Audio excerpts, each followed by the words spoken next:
আকাশবাণী কলকাতা। গ্রামীণ সংবাদ পড়ছি অনিন্দ চট্টোপাধ্যায়।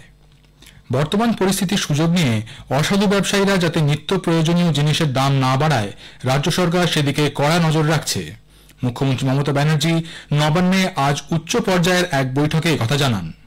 এই জন্য তিনি বাজারে আরও সক্রিয়ভাবে নজরদারির জন্য প্রশাসনকে নির্দেশ দিয়েছেন। বৈঠকে মুখ্যমন্ত্রী স্পষ্ট জানান, এই সময় নিজের লাভের কথা না ভেবে সকলকে দেশের কথা আগে ভাবতে হবে। নিজের দায়িত্ব সঠিকভাবে পালন করতে হবে, তা না হলে নেওয়া হবে কঠোর ব্যবস্থা। মুখ্যমন্ত্রী জানান, আলু পেঁয়াজ সহ বিভিন্ন শাকসবজির দাম অনেক নিয়ন্ত্রণ আছে, তবে মাছ মাংসর দাম কিছুটা নিয়ন্ত্রণে আনার প্রয়োজন। সুফল বাংলা স্টলগুলিতে আজ থেকে কাঁচা মাছ বিক্রি করা হবে বলে মুখ্যমন্ত্রী জানিয়েছেন।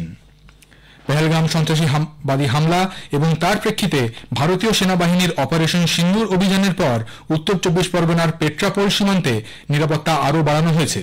আমাদের জেলা সংবাদদাতা জানাচ্ছেন, বাংলাদেশের হাসিনা সরকারের পতনের পরই এখানে বিএসএফ এর টহলদারি বাড়ানো হয়েছিল। বর্তমান পরিস্থিতিতে তা আরও জোরদার করা হয়েছে।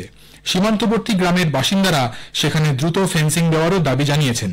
পেট্রাপোলের পাশাপাশি বাগদা ও গাইঘাটা সীমান্তবর্তী এলাকাতেও বাড়ানো হয়েছে নজরদারি।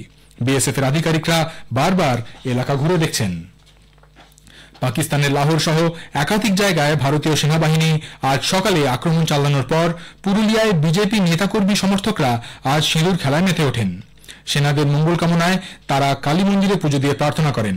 কোচবিহারেও ভারতীয় সেনাবাহিনীর মঙ্গল কামনায় মদন মোহন মন্দিরে পুজো দেন জেলার বিজেপি নেতৃবৃন্দ। হাওড়ার রামরাজাতলায় রাম মন্দিরেও পূজার্চনা করেন বিজেপি নেতা নেত্রীরা। পূর্ব বর্ধমানেও জেলা বিজেপির পক্ষ থেকে কালী পুজোর আয়োজন করা হয়। উপস্থিত ছিলেন দলের জেলা সাংগঠনিক কার্যকরী সভাপতি বিশ্বজিৎ পোদ্দার।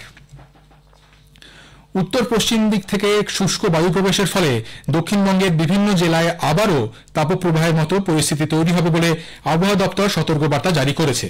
এর প্রেক্ষিতে পশ্চিম বর্ধমান, বীরভূম, বাঁকুড়া, পুরুলিয়ার মতো পশ্চিমের জেলাগুলিতে তাপমাত্রার পারদ কোথাও কোথাও 40 ডিগ্রি বা তারও বেশি থাকতে পারে।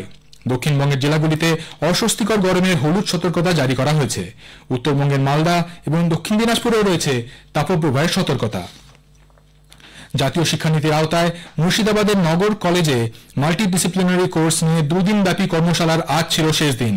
কল্যাণী বিশ্ববিদ্যালয়ের সহযোগিতায় এই কর্মশিবিরে জাতীয় শিক্ষানীতির প্রয়োগের মাধ্যমে বিষয়ভিত্তিক এবং মাল্টিডিসিপ্লিনারি কোর্স নিয়ে অধ্যাপক এবং গবেষকরা আলোচনা করেন। কেন্দ্রীয় তদন্তকারী সংস্থা সিবিআই আজ প্রাক্তন শিক্ষামন্ত্রী পরেশ অধিকারীর নিরাপত্তার দায়িত্বে থাকা পুলিশ কর্মী দীপঙ্কর দাসের জলপাইগুড়ির শহরের রেস কোর্স পাড়ার বাড়িতে তল্লাশি অভিযান চালিয়েছে। সিবিআই কর্মকর্তারা প্রায় 2 ঘন্টা বাড়ির ভেতর তল্লাশি চালান।